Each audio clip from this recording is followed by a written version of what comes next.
सद्गुरवे नमः।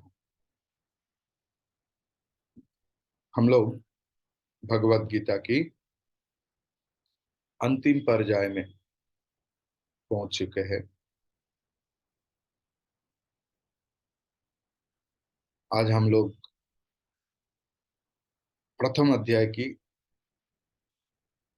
44 यानी कोई किताबों में 45 नंबर श्लोक और उसके आगे चर्चा करूंगा। अहो वतमहत् पापम कर्तुम व्यवसिता वयम् यद राज्य सुखलोभेन हन्तुम स्वजनमुद्यताः। अहो वत, हाय हाय हाय हाय, क्या दुख है, कितना परेशान, कितना दुख। वयम, हम लोग, हम सब लोग, महत पापम, महान पाप, कर्तुम व्यवसिता, कर्तुम मतलब आचरण करने के लिए, व्यवसिता प्रवृत्त, प्रस्तुत, युक्त हुआ है। यत, एज दो, बंगाली में जेहेतु, राज्य सुख लोभन, राज्य सुख के लोभ में, स्वजनम हंतुम उद्यताः, स्वजनम स्वजन लोगों को, कुटुंब लोगों को, हंतुम हत्या करने का, और हत्या करने के लिए, उद्यताः वी टुक इनिशिएटिव। हाय हाय, क्या दुख की बात है कि आज हम लोग एक महापाप करने के लिए प्रवृत्त हुआ हो, क्योंकि हम सब लोग राज्य सुख चाहता है।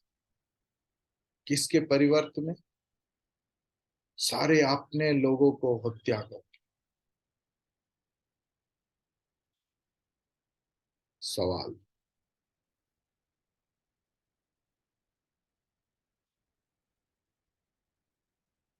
आज अर्जुन अहो वत, हाय हाय क्या दुख है, क्या दुख की बात है, ये सब बोल रहा है, क्योंकि युद्ध की जो परिणाम होने वाला है, ये सोचकर, ये विजुलाइज कर। सवाल ये है कि युद्ध के पहले अर्जुन को कुछ भी नहीं पता था। अर्जुन तो एक क्षत्रिय है, बहुत सारे युद्ध में उन्होंने अंशग्रहण किया।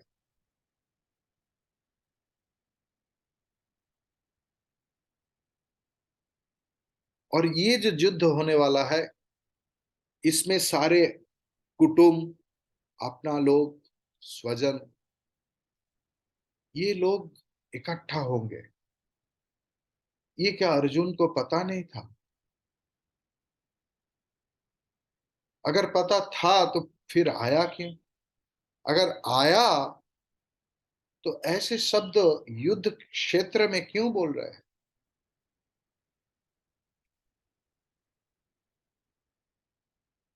उत्तर क्या है? संस्कृत में अहो शब्द जो है, उनका प्रयोग कब होता है?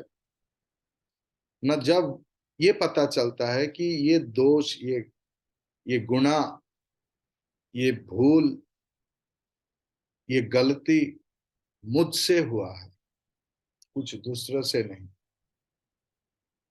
स्वयं कृत दोष। जब पता चलता है ये मेरी गलती है, तब अहो शब्द की प्रयोग होता है। अर्जुन आज जब बोल रहा है, बोल रहे हैं, ऐसे नहीं कि इनको इसके बारे में उनका पता नहीं था पहले, लेकिन अर्जुन को अफसोस हो रहा है इस बात पे कि सिर्फ राज्य सुख के वासना में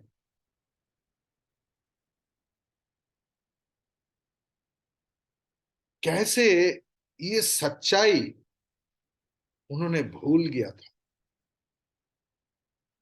लेकिन अभी जब भूल समझ में आ गया, गलती समझ में आ गया, तब उस गलती को ना सुधार कर उस गलती को ही कंटिन्यू करना कोई संस्कृत संपन्न व्यक्ति का काम नहीं।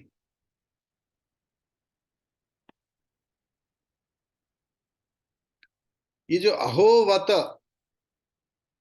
ये शब्द के द्वारा अर्जुन का सारे के सारे उद्वेग जो था मन में, सब निकल आया। अर्जुन जैसे वीर व्यक्ति के मुंह से ये शब्द सुनकर सच में करुणा के परिवर्त में हंसी आता है।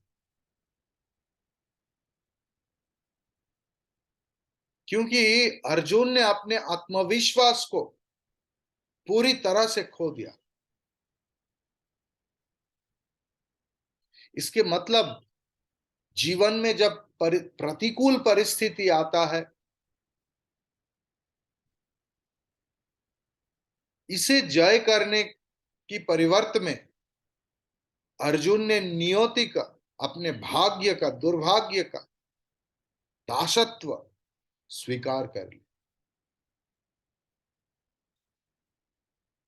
जीवन में कोई सारे challenging situation may come. We may lose a lot of things. We may lose our near and dear. But how should I continue my own life with my knowledge, with my ideals and ideologies? That's a challenge. If we forget that things, क्योंकि ये तो अर्जुन का स्वधर्म है। अब खाना बनाने वाला का बुलाया है, जो बहुत सारे प्रोग्राम में खाना बनाया है, लेकिन आज 1000 लोगों का बनाना पड़ेगा, इसलिए वो इतना बनाना ठीक नहीं, ये लोगों को खिला के क्या होगा, थोड़ा सा इतना होगा, आपका बदनाम करेगा, आपका इतना खर्च हो रहा है। सिर्फ ऐसे ऐसे अगर वक्तृता देना चालू करेगा तो आपको कैसे लगेगा? अर्जुन का स्वधर्म है युद्ध कर्म।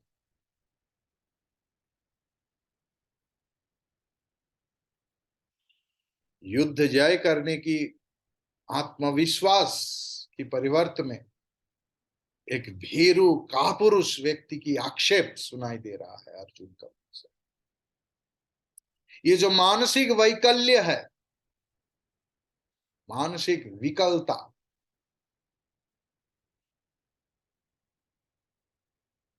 ये उनकी जो सारे वीरत्व की जो अधिकार है,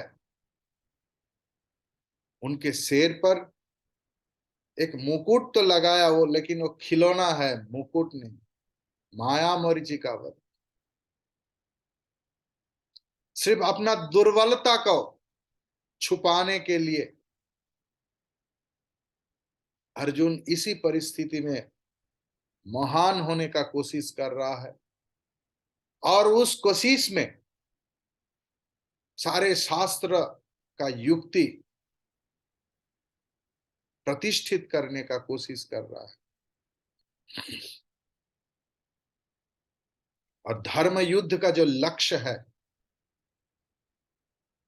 उन्होंने इंटेंशनली इसको डिस्टॉर्ट करने का, विकृत करने का जोरदार प्रयास कर रहे हैं। और क्या बोल रहे हैं? यदि माम अप्रतीकारम अशस्त्रम शस्त्रपाणयः धार्तराष्ट्रारणे हन्युः तन्मे क्षेमतरम भवेत्।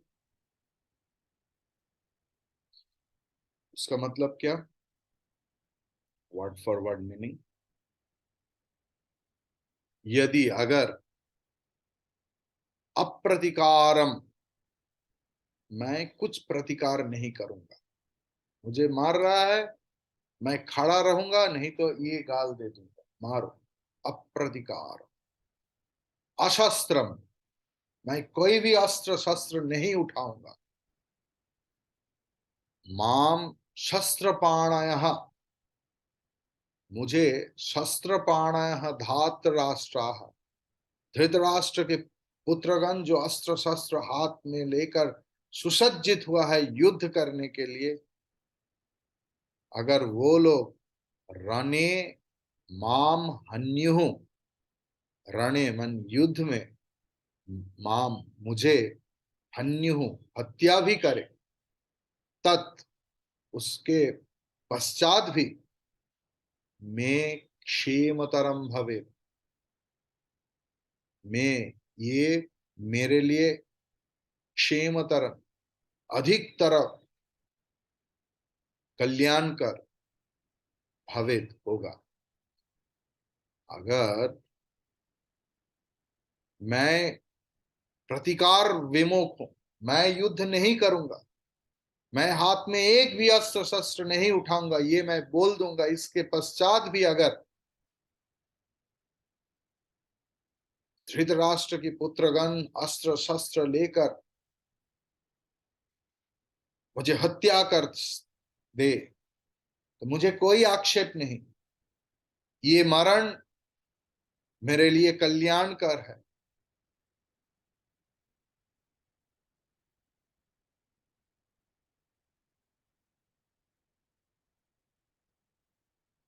अभी अर्जुन, उनका जो पंगु, लेम, डिजेबल्ड जो लॉजिक है, युक्ति का जाल बिछाने का कोशिश बंद करके अपना सिद्धांत बता दिया।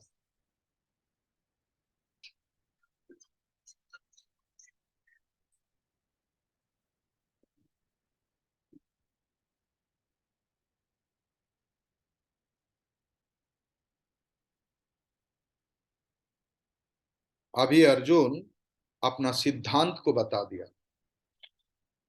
अभी उन्होंने युक्ति जाल, ये करने से ये होगा, वो करने से वो होगा, ये सब बंद कर दिया, और बंद करके अपना सिद्धांत, कंक्लूशन बोल दिया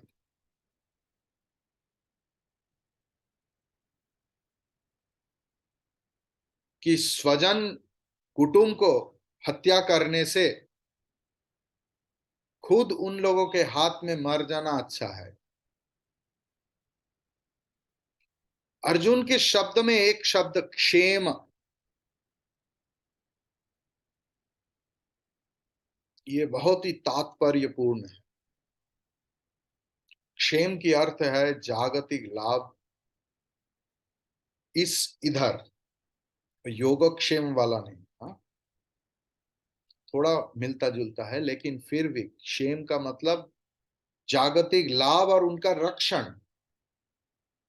और मोक्ष के अर्थ है आध्यात्मिक आत्मनियंत्रण।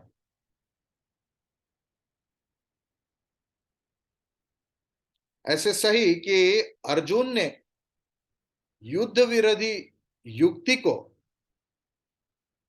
मोक्ष के साथ एक कर दिया।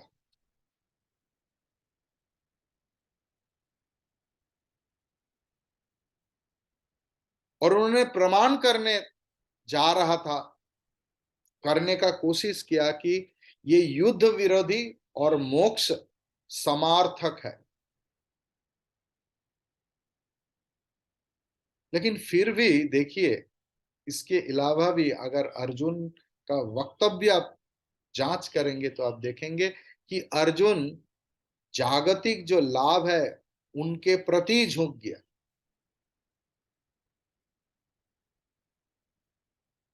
रणक्षेत्र में संघर्ष को अवॉइड करने के लिए।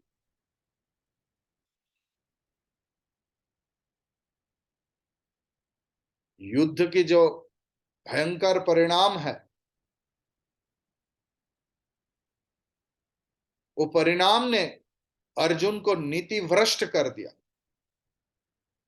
इसीलिए अर्जुन अपना जो मानसिक संतुलता है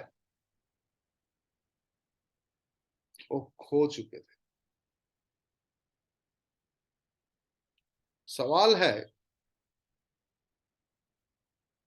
कि अर्जुन ये जो अप्रतिकार पूर्वक जो आत्म विसर्जन देने की संकल्प कर लिया, इनका तात्पर्य क्या है?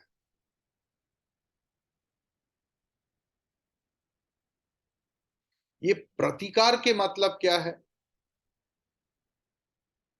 ये अगर किसी ने आपको मार रहा है और उससे खुद को बचाने के लिए जो प्रयास है उसको प्रतिकार बोलते हैं, उसको युद्ध नहीं। युद्ध तो वो लोग करते हैं, हमला। जैसे भारत की इतिहास में कभी आप नहीं सुनेंगे, नहीं देखेंगे कि भारतवर्ष कोई दूसरे देश पर जाकर आक्रमण किया। ये सनातन देश हजार हजार साल से प्रतिकार किया, खुद को बचाने का कोशिश किया है।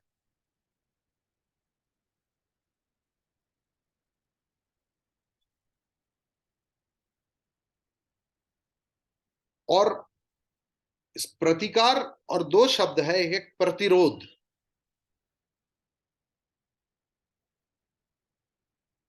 अगर प्रतिपक्ष कुछ नहीं कर पाएगा, इसके लिए कॉन्सियसली जो बाधा दान करने की प्रयास, उसको बोलते हैं प्रतिरोध।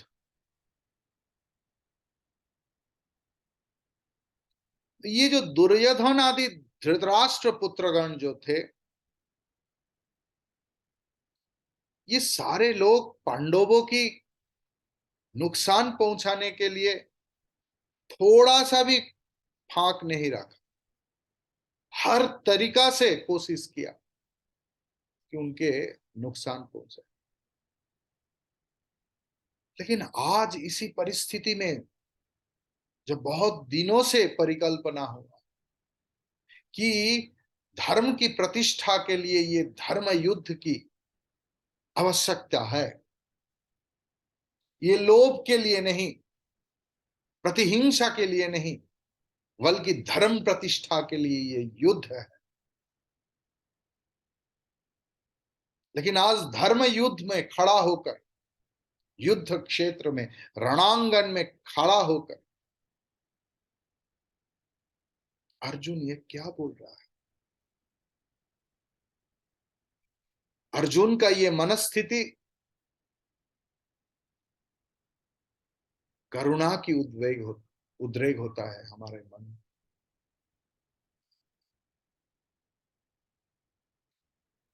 युद्ध घोषित हो गया था, युद्ध क्षेत्र में सब लोग आ गया, लेकिन आज अर्जुन आत्म बलिदान देकर इस युद्ध को प्रतिरोध करना चाहते हैं। सवाल उठ सकता है कि इसमें तो उनका कल्याण होगा, इसमें उनका कल्याण होगा। अर्जुन का ऐसे जो धारणा है, इसका, इस धारणा की हेतु कारण क्या है? अर्जुन सोच रहा है ये युद्ध घोषणा हो गया है, सब लोग आ गया है, अभी शंख बजने वाला है। इसी समय अगर मैं मेरा शस्त्र छोड़ दूं, अस्त्र शस्त्र सब कुछ छोड़ दूं,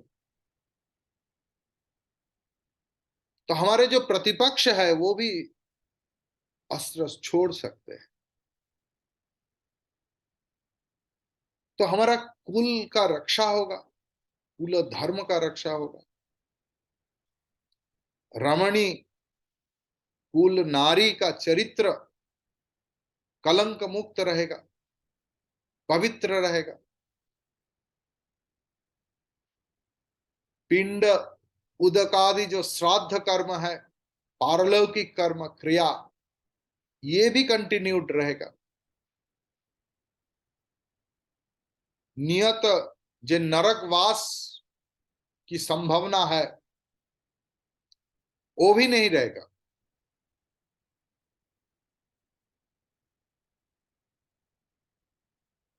सो अगर मैं आत्माहुति खुद को मैं बलिदान दे सकता हूं इस युद्ध क्षेत्र में, इतना कुछ अच्छा हो सकता है।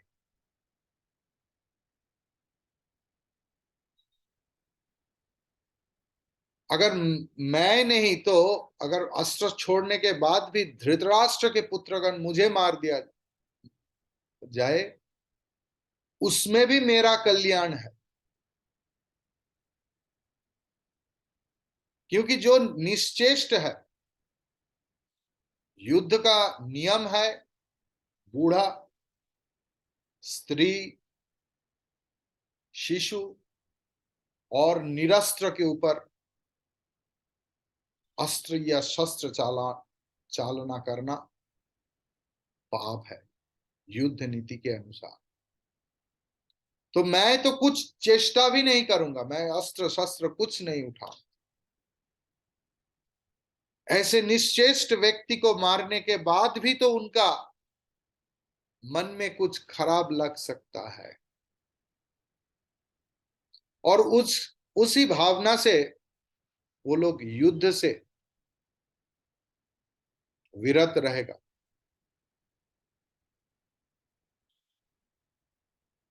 मेरा एक प्राण की बलिदान के बदले में अगर एकादश अक्षयहिनी वीर का प्राण रक्षा हो सकता है, तो ये सबसे कल्याणकारी है। ये फर्स्टली। सेकेंडली, मैं खुद ये जो कुलक्षय नाम की जो पाप, इस पाप से मैं मुक्त हो गया। थर्डली, तृतीयतः,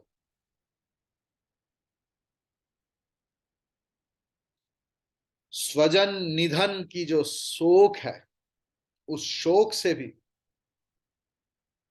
मैं मुक्त हूं।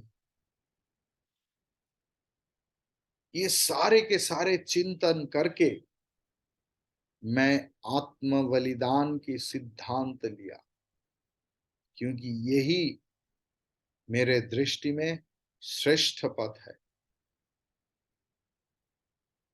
लेकिन अर्जुन ये नहीं सोच रहा है कि मैं तो आत्माहुति दूंगा, आत्म बलिदान, लेकिन भीम, भीष्म, ये लोग तो युद्ध से निवृत्त नहीं भी हो सकता है। भीम की मन में तो प्रतिहिंसा और भी बढ़ सकता है, क्योंकि इस युद्ध की प्रतिरोध की संभावना अभी नहीं है। संजय उवाच एवमुक्त्वार्जुनः संख्ये रथोपस्थ उपाविशत विसृज्य सशरं चापं शोक संविघ्न मानसः। संजय उवाच, संजय ने बोला, शोक संविघ्न मानसः, ये जो चित्त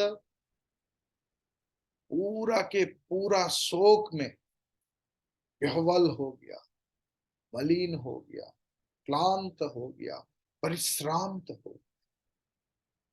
अर्जुन, अर्जुन, एवं, इसी प्रकार से, उक्त्वा, बोलकर, संख्ये मतलब इस युद्ध क्षेत्र में, सशरम, अपने तीर धनुक, स्वर मतलब, शर मतलब तीर, लेकिन सशरम मीन्स अपने सारे अस्त्र शस्त्र चापम धनु विसृज्य परित्याग करके रथ उपस्थे, रथ की ऊपर उपाविशत बैठ गया। संजय ने बोला, हे राजन धृतराष्ट्र, ऐसे बोलकर अर्जुन, कौन से अर्जुन ना जो शोक में विह्वल है, मोहग्रस्त अर्जुन इसी प्रकार युद्ध क्षेत्र में अपने सारे अस्त्र शस्त्र को फेंक कर रथ के ऊपर बैठ गया।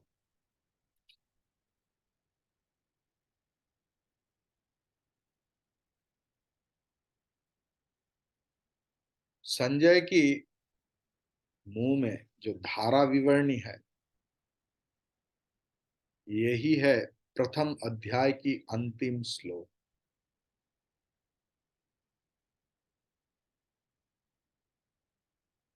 धर्म युद्ध के विरुद्ध में एक से बढ़कर एक अपने कल्पना की युक्ति जाल बिछा के अर्जुन खुद डिप्रेस्ड हो गया, अपने सारे इंस्पिरेशन चला गया। गीता की पहले अध्याय में अर्जुन का इसी अवस्था हम लोग देखा।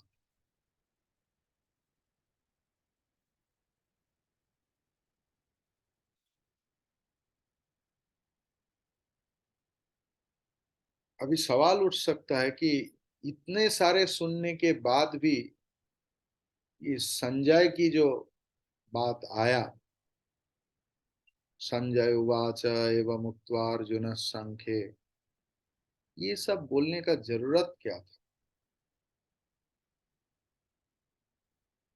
इसका व्याख्यान की कोई जरूरत है? जरूर है। धृतराष्ट्र की मन में थोड़ा सा भी क्षीण आशा था कि कुरुक्षेत्र की स्थान महात्म्य उभय पक्ष में कुछ भी संधि या समाधान की सूत्र निकल सकते, नहीं तो धृतराष्ट्र सोचा उनके पुत्र के मन में भी थोड़ा सा सद्बुद्धि का जागरण हो सकता है।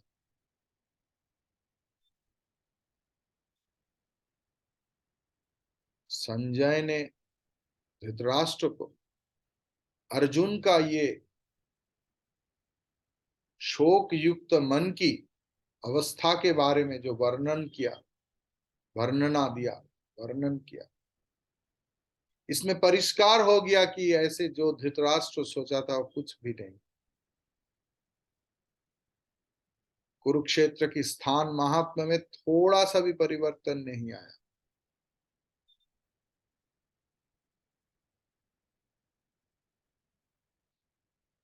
अब सवाल उठ सकता है कि आत्म बलिदान की जो सिद्धांत लेकर अर्जुन ने जब शस्त्र अस्त्र त्याग ही दिया,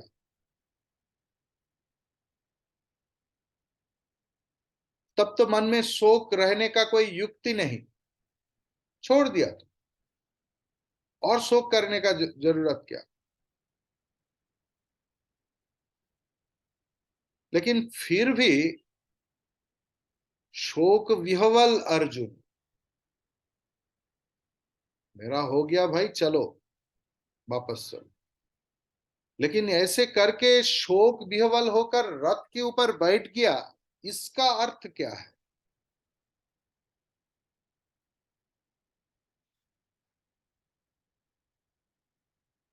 अर्जुन के मन में अभी भी दुविधा है कर्तव्य और अकर्तव्य के बीच में, धर्म और अधर्म निर्णय करने की जो क्षमता है वो अर्जुन खो चुके थे।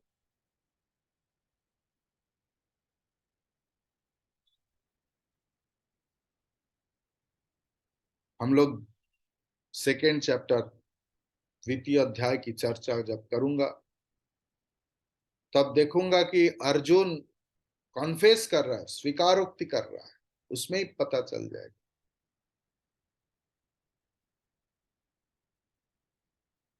इसी श्लोक में ये क्षेमतरम भवेद, ये कल्पना मात्र, क्षेमतर होगा, कल्याण होगा, भविष्यत की एक मिथ्या कल्पना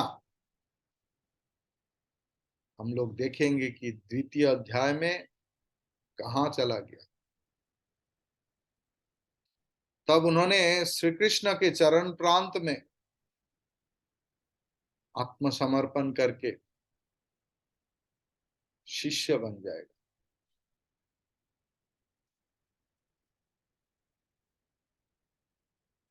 ओम तत्सदिति श्रीमद्भगवद्गीतासु उपनिषत्सु ब्रह्म विद्यायां योगशास्त्रे श्री कृष्णार्जुन संवादे अर्जुन विषाद योगो नाम प्रथमोऽध्यायः।